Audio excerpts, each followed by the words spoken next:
Somewhere right now, at this exact moment, someone is sliding under a car in a parking lot with a battery-powered reciprocating saw.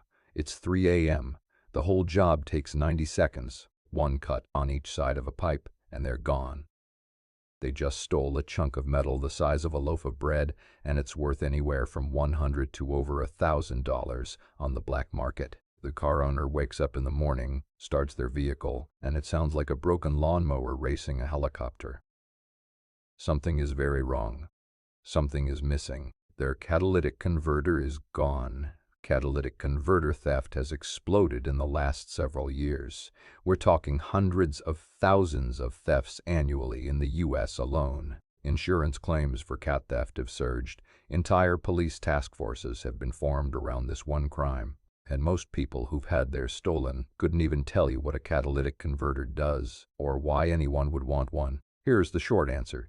Your catalytic converter is full of some of the most expensive metals on Earth, not gold, not silver. Metals you've probably never heard of that are rarer and more valuable than both, and they're just hanging there under your car, completely exposed. Held in place by a pipe a battery saw cuts through in seconds. This is the full story. What a catalytic converter actually does, the chemistry happening inside it, why it's full of metals worth more than gold, how the theft pipeline works from the parking lot to the refinery, and what you can actually do to protect yours. Whether you're trying to keep your converter or just want to understand the most bizarrely specific crime wave of the decade, this is everything you need to know. Before we talk about the catalytic converter itself, you need to understand what it's dealing with. Because your engine doesn't just produce power, it produces poison. When gasoline burns inside your engine's cylinders, the ideal chemical reaction would convert fuel and oxygen into just two things, carbon dioxide and water. And that does happen, partially. But combustion inside an engine isn't perfect. Temperatures vary. Fuel mixtures aren't always ideal. The reaction happens in milliseconds under enormous pressure, and that imperfect combustion creates byproducts. Bad ones. The three main toxic byproducts in your exhaust are carbon monoxide, hydrocarbons, and nitrogen oxides. Each one is harmful in its own way, and together they're responsible for smog, acid rain, respiratory disease, and a meaningful chunk of urban air pollution. Carbon monoxide, CO, is an odorless, colorless gas that binds to hemoglobin in your blood more effectively than oxygen does. Breathe enough of it and your blood can't carry oxygen anymore. It's the reason you don't run a car engine in a closed garage. At lower concentrations in outdoor air, it still contributes to respiratory and cardiovascular problems, especially in dense urban areas where millions of cars are idling in traffic. Hydrocarbons, HC, are unburned or partially burned fuel molecules that escape through the exhaust. When hydrocarbons react with nitrogen oxides in the presence of sunlight, they form ground-level ozone, the primary component of smog. That brown haze you see over cities on hot days, hydrocarbons and nitrogen oxides cooking in the sun. Ground-level ozone irritates the lungs, aggravates asthma, and causes long-term respiratory damage. Nitrogen oxides, NOx, form when the extreme heat inside the combustion chamber forces nitrogen and oxygen from the air to combine. Nitrogen and oxygen don't normally react with each other at ambient temperatures, but at the 2,000+ degrees inside a firing cylinder, they do. Nitrogen oxides contribute to smog formation, acid rain, and respiratory inflammation. They're particularly nasty because they're a byproduct of high-temperature combustion itself, not the fuel, meaning even a perfectly efficient engine running a perfectly clean fuel would still produce them. So your engine is constantly producing a cocktail of carbon monoxide, unburned hydrocarbons, and nitrogen oxides, all flowing out through the exhaust system. Without intervention, all of that goes straight into the atmosphere. And when you multiply that by the roughly 280 million registered vehicles in the United States alone, you've got a massive public health and environmental problem. That's where the catalytic converter comes in. A catalytic converter is a chemical reactor bolted into your exhaust system. Its job is to convert those three toxic gases into less harmful substances before they exit the tailpipe. And it does this through, stay with me, Chemistry. Specifically, catalytic reactions. That's where the name comes from. A catalyst is a substance that speeds up a chemical reaction without being consumed by it. It lowers the energy required for the reaction to occur, makes it happen faster, and comes out the other side unchanged, ready to do it again. Catalysts are everywhere in chemistry and biology. Enzymes in your body are biological catalysts. But the catalysts in your car are metallic, and they're some of the most effective and expensive materials on the planet. Inside the catalytic converter housing, that metal canister under your car, there's a ceramic or metallic honeycomb structure. This honeycomb has thousands of tiny channels, creating an enormous surface area in a compact space. That surface area is coated with a wash coat, a thin layer of aluminum oxide that provides a rough, porous surface. And embedded in that wash coat are the catalyst metals themselves. The three primary catalyst metals are platinum, palladium, and rhodium. These are the precious metals. These are why people steal catalytic converters. But we'll get to that. The honeycomb structure is critical because of surface area. Chemical reactions happen at surfaces. The more surface area you expose the exhaust gases to, the more reactions occur. A typical catalytic converter substrate has a surface area roughly equivalent to 2 football fields, all packed into a container the size of a small watermelon. That's insane engineering. Modern catalytic converters are called three-way catalytic converters because they address all three pollutants simultaneously through 2 types of chemical reactions. Reduction reactions handle the nitrogen oxides. When NOx molecules hit the rhodium-coated surface of the catalyst, the rhodium facilitates a reaction that strips the nitrogen atoms away from the oxygen atoms. The nitrogen atoms bond with each other to form N2, regular nitrogen gas, which makes up 78% of the air you're already breathing. The freed oxygen atoms are available for the next reaction, toxic NOx in, harmless nitrogen out. Oxidation reactions handle the carbon monoxide and hydrocarbons. When CO molecules hit the platinum and palladium surfaces, the catalyst facilitates the addition of an oxygen atom, converting CO into CO2 carbon dioxide. Yes, CO2 is a greenhouse gas, but it's vastly less immediately toxic than CO. Similarly, unburned hydrocarbons are oxidized into CO2 and water. Poison in, significantly less poison out. These reactions need heat to work efficiently. Catalytic converters don't really start functioning until they reach their light-off temperature, typically around 400 to 600 degrees Fahrenheit. That's why your car pollutes more during cold starts. The engine is running, exhaust is flowing, but the cat isn't hot enough yet to convert anything. Once it reaches operating temperature, a healthy catalytic converter can eliminate over 90% of the harmful emissions from your exhaust. Some modern systems achieve conversion efficiencies above 98%. That's nearly everything. Think of the catalytic converter as a bouncer at a club. Toxic molecules show up at the door: carbon monoxide, hydrocarbons, nitrogen oxides. The bouncer doesn't let them through. Instead, it grabs them, rearranges them, and sends them out the back as nitrogen, carbon dioxide, and water. Same atoms, different arrangement, way less harmful. One detail that makes this even more impressive: the catalyst metals aren't consumed during the reaction. They facilitate the reaction, but they don't get used up. In theory, a catalytic converter could last forever.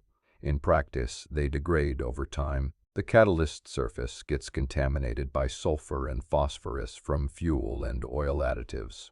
Lead, which is why leaded gasoline was banned, permanently poisons the catalyst.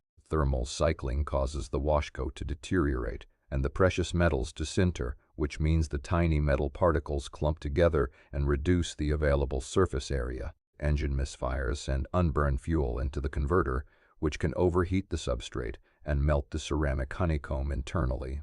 A healthy catalytic converter on a well-maintained engine will typically last the life of the vehicle, often well over 150,000 miles. But a converter on a neglected engine burning oil, misfiring, or running rich can fail much sooner. When a catalytic converter fails naturally, through age, contamination, or overheating rather than theft, the symptoms are different but still obvious. Your check engine light comes on, usually with a P0420 or P043 code indicating catalyst efficiency below threshold. You might notice a sulfur or rotten egg smell from the exhaust, which comes from the converter's inability to properly process sulfur compounds in the fuel.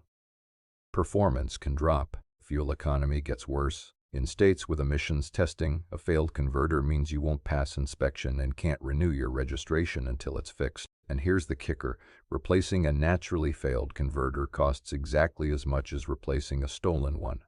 The part is the same. The labor is the same. Except with a failed converter, at least nobody crawled under your car with a saw at 3 a.m. Quick, but important detour.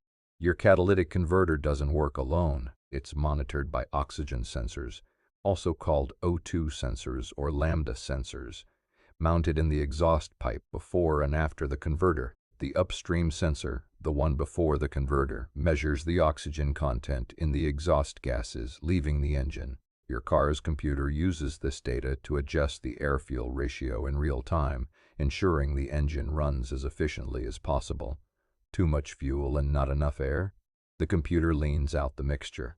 Too much air and not enough fuel? It richens the mixture. This constant adjustment keeps the engine in the optimal zone for both performance and emissions. The downstream sensor, the one after the converter, measures the oxygen content in the exhaust after it's been through the converter.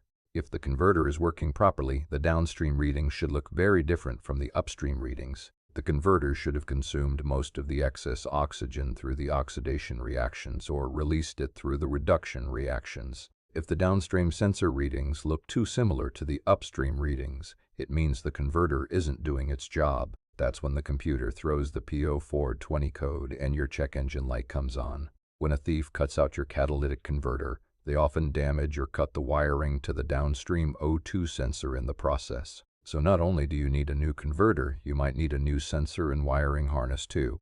Just another item on the bill. Now we get to the part that explains the theft epidemic. The catalyst metals, platinum, palladium, and rhodium, are not cheap.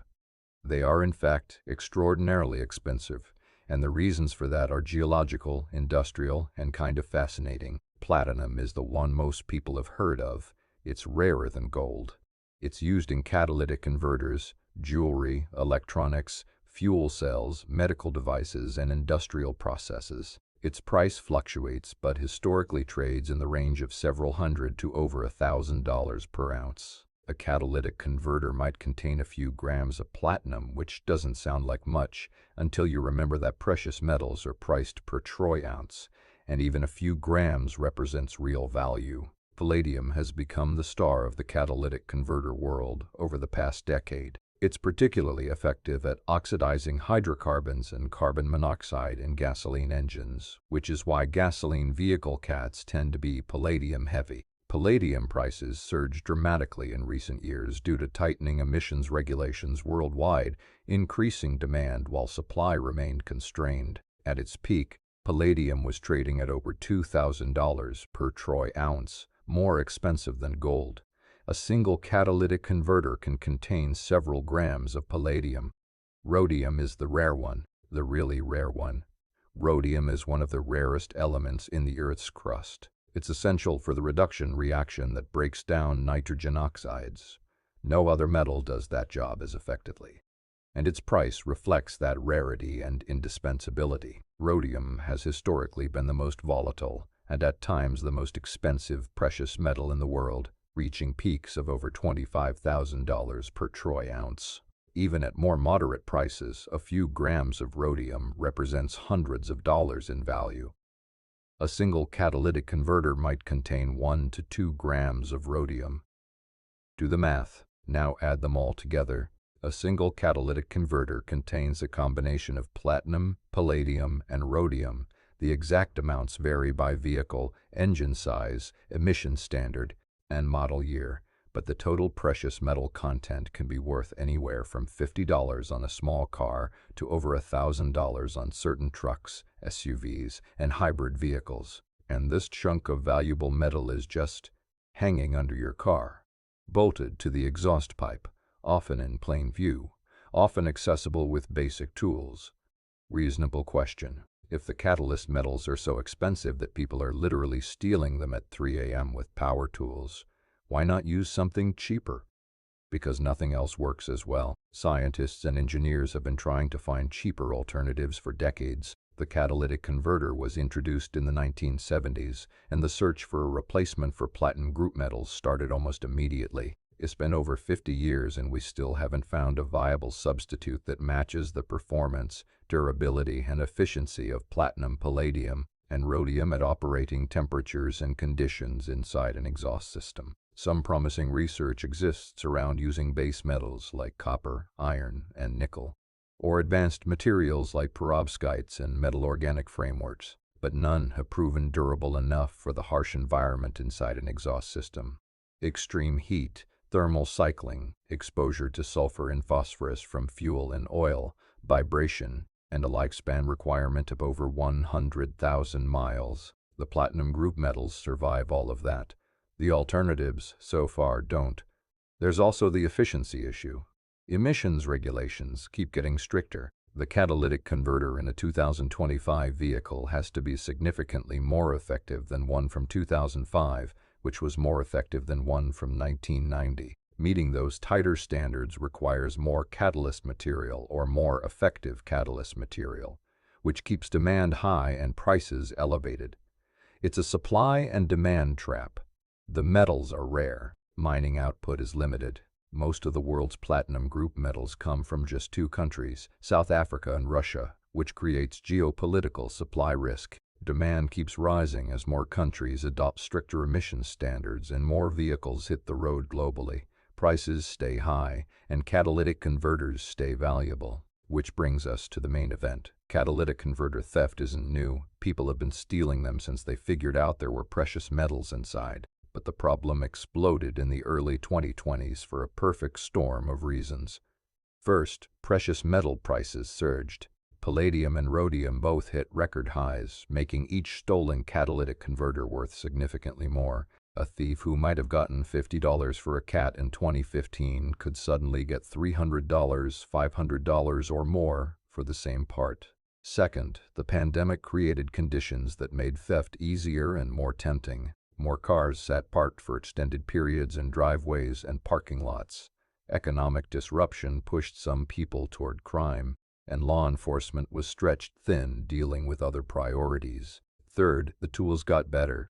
Cordless reciprocating saws with lithium-ion batteries are compact, powerful, quiet enough to use in a parking lot at night, and available at any hardware store. The same tool a contractor uses to cut plumbing pipe is the tool of choice for catalytic converter thieves. A skilled thief can cut a converter out of a vehicle in under 2 minutes. Slide under, 2 cuts, slide out, gone.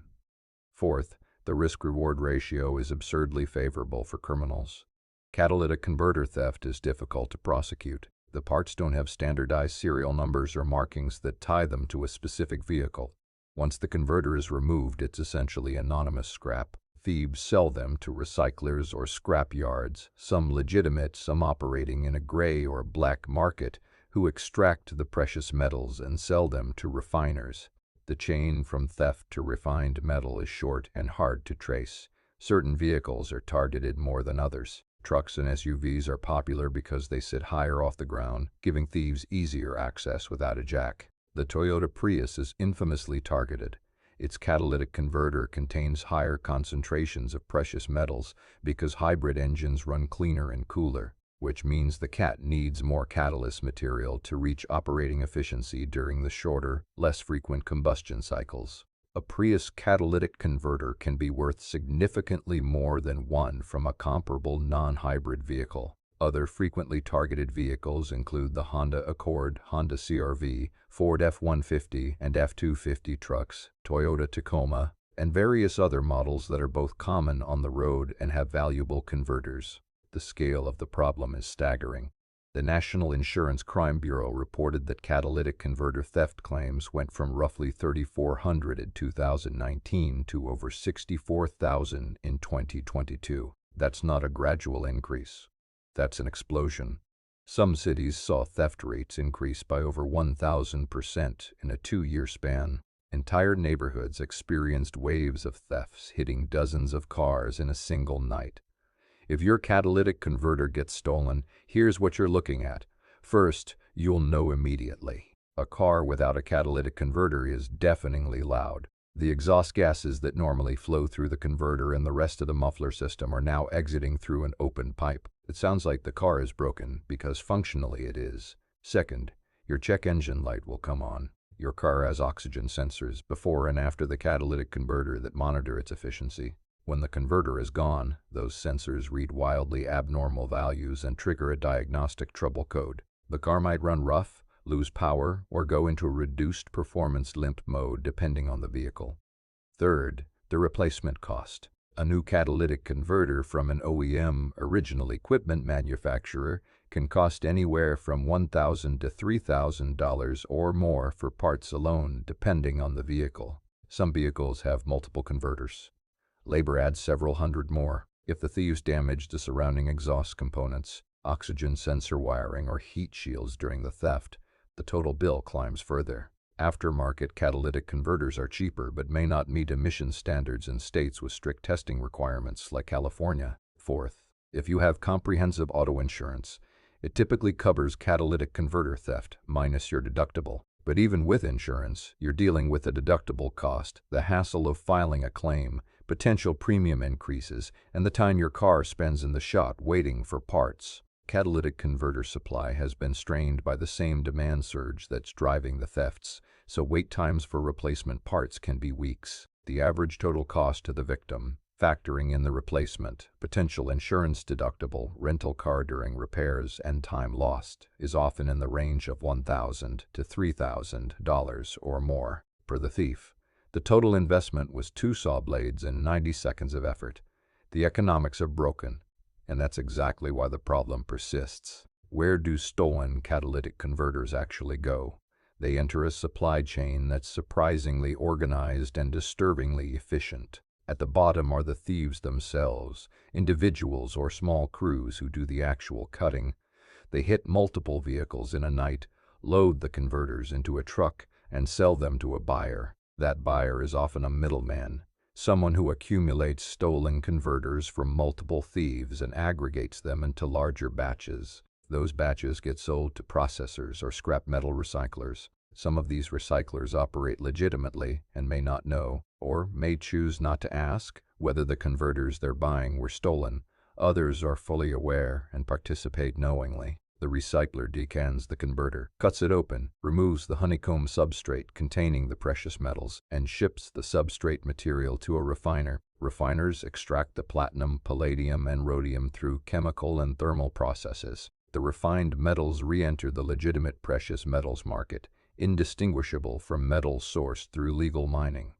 At that point, the trail is cold. The stolen metals are washed, so to speak, and flow into the same supply chain that feeds new catalytic converter manufacturing, jewelry production, electronics, and other industries.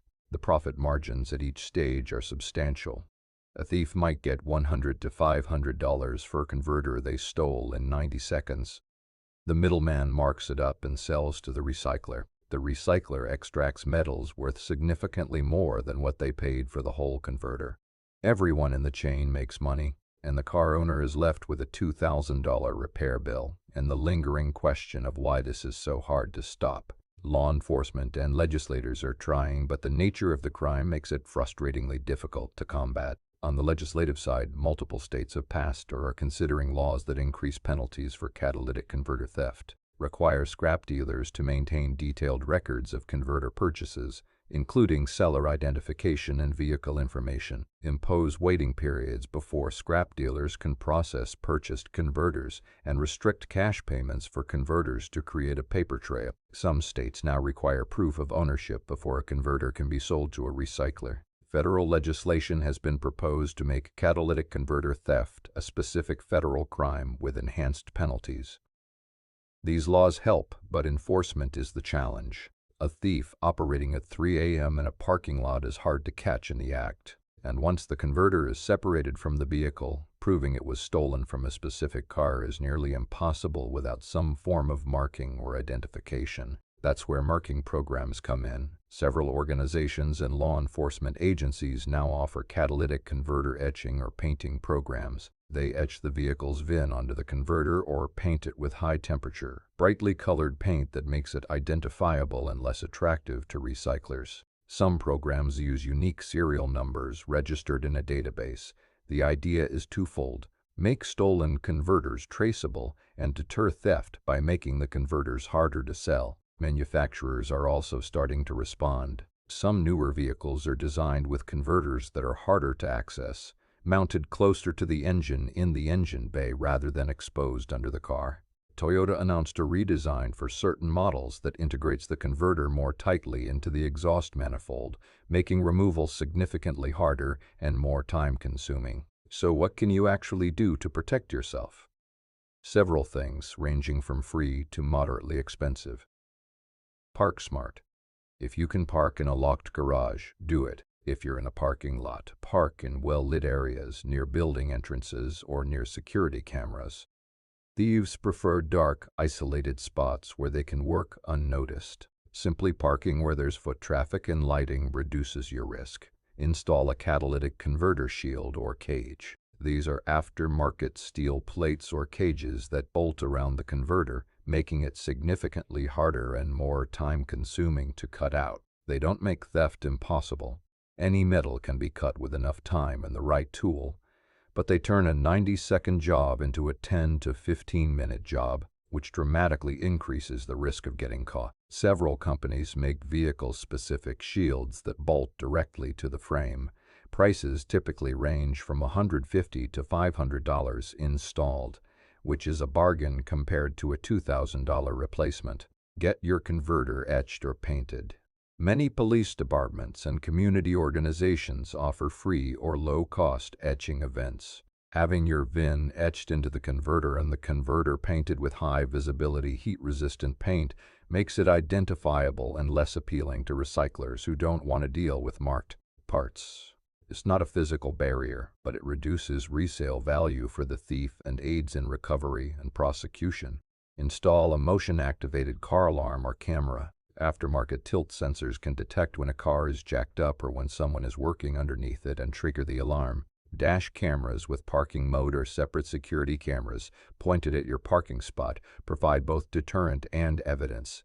Adjust your insurance. Make sure your comprehensive coverage is active and your deductible is set at a level you're comfortable with. If you drive a high-risk vehicle, a Prius, a Tacoma, an F-150, a Honda CR-V, catalytic converter theft is a real enough risk that it's worth confirming your coverage specifics with your insurance provider. Be aware of your vehicle's risk level. If you drive a vehicle that's commonly targeted, take extra precautions. If you have a truck or SUV that sits high off the ground, a shield is a particularly good investment. If you drive a hybrid, your converter is likely more valuable and more targeted. Act accordingly. Catalytic converter theft is a symptom of a larger problem: the intersection of valuable materials, inadequate regulation of the secondary market, and a criminal risk-reward ratio that's wildly out of balance. As long as precious metal prices remain high, catalytic converters contain those metals in accessible form, and the resale pipeline has minimal oversight. The incentive to steal will persist. No single solution, not shields, not laws, not etching, will eliminate the problem entirely. It requires a combination of physical deterrence, legislative action, enforcement resources, manufacturer redesigns, and recycler accountability. The long-term fix might be technological. As electric vehicles replace internal combustion engines, the catalytic converter becomes obsolete. EVs don't have exhaust systems. No exhaust means no converter. No converter means nothing to steal. But the transition to EVs will take decades, and during that time, hundreds of millions of ICE vehicles will still be on the road with vulnerable converters hanging underneath them. There's also the recycling angle. Better recycling of existing catalytic converters at end of life could increase the supply of platinum group metals and reduce prices, which would reduce the incentive for theft. Currently, legitimate recycling of end-of-life converters is a major source of these metals, but the process could be more efficient and the supply chain could be better controlled. And there's the materials science angle. If researchers can finally develop a viable alternative to platinum group metals, a cheaper catalyst that performs as well under exhaust conditions, the entire economics of converter theft collapse. The converter becomes worthless scrap instead of a rolling treasure chest. That research is ongoing, and breakthroughs could change the equation entirely. Until then, your catalytic converter remains one of the most valuable and vulnerable components on your vehicle. It does critical work cleaning your exhaust, it's packed with metals rarer than gold, and it's protected by nothing more than its position under your car and whatever steps you've taken to secure it. Your engine produces 3 toxic gases: carbon monoxide, hydrocarbons, and nitrogen oxides. The catalytic converter uses platinum, palladium, and rhodium as catalysts to convert those toxins into nitrogen, carbon dioxide, and water. These precious metals are extremely rare and valuable. Rhodium alone has traded at over $25,000 per ounce. A single converter can contain hundreds of dollars worth of these metals. Thieves can cut one out in under 2 minutes with a battery saw. Theft exploded due to surging metal prices, easy access, low prosecution risk, and a hard-to-trace resale pipeline. Replacement costs the victim $1,000 to $3,000 or more. Stolen converters move through middlemen to recyclers to refiners and back into the legitimate metals market. New laws are targeting the scrap pipeline, but enforcement is difficult. Shields, etching, smart parking, and alarms are your best personal defenses. The problem persists as long as the metals are valuable, the converters are accessible, and the resale chain is loosely regulated. Your catalytic converter is doing 2 jobs. The one it was designed for, cleaning your exhaust so the air you breathe doesn't slowly poison you, and the one nobody planned for, being a rolling safe deposit box full of some of the rarest metals on Earth. One job makes the world better. The other makes you a target. The fix isn't complicated. If you drive a high-risk vehicle, spend $200 to $400 on a shield. Get your converter etched at the next free community event. Park smart. Set up a camera. These are small investments that prevent a massive, expensive, frustrating problem. The thief isn't targeting you personally, they're targeting opportunity. Remove the opportunity and they move on. And if nothing else, at least now you know what that weird metal canister under your car actually does. It's not just an exhaust part.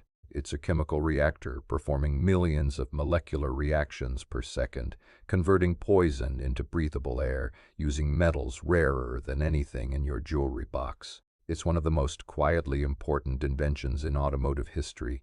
It just also happens to be the easiest thing to steal.